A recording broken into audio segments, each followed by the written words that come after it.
Nicola Dellinger here, and I wanted to reach out and share something that's come up a couple of times already in my practice this week with a couple of different patients. I was speaking with someone this morning, and she was talking about how she has really committed to herself and her self-care. And what that looks like is eating differently, moving her body differently, letting go of alcohol for now, getting back involved with business and creating her own business that she wants to do herself, all of these different pieces. And and so we were talking that through, and I was asking her, what has she gotten from it, just from, this, it's been about, 10 days of really taking care of herself in a new way. And she said, she named a few things. I feel more joy. I feel more fulfilled. She said, but I'm more present with my kids. And I thought, isn't that interesting?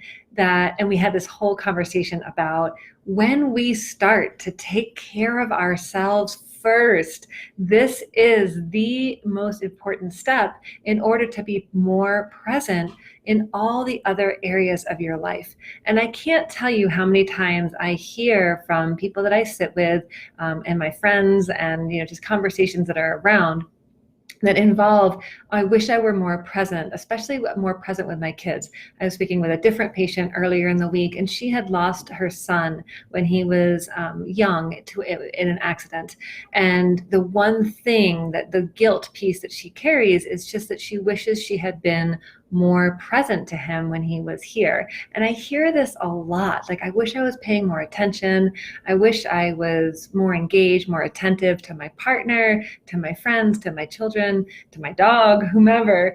And so I've been thinking about it a lot. And then this conversation I had with this other woman today really just spoke to me around the importance of self-care, because when we are not in alignment with ourselves, when we are all over the place, when we are strung out, when we are too full, when we are stretched thin, it is very, very difficult to be mindful and to really breathe in all that it is that's available to us, from how we taste our food and experience nutrition, to how we have interactions in our day, to just slowing down to be able to have conversation or even just a smile when we're passing somebody on the street.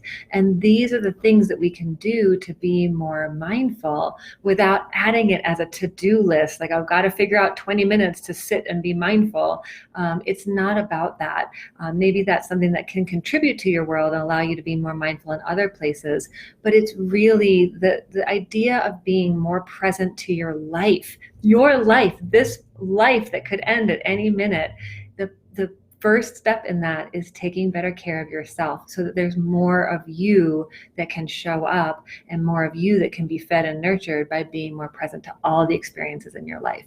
So I'd love to hear from you, what gets in your way of being more present, what gets in the way of taking care of yourself in the way that you know that you want to. And let's all come together and have a big conversation and support each other as we really put ourselves first as the number one presence or mindfulness tool that is available to us, whatever that means to you. I'd love to hear.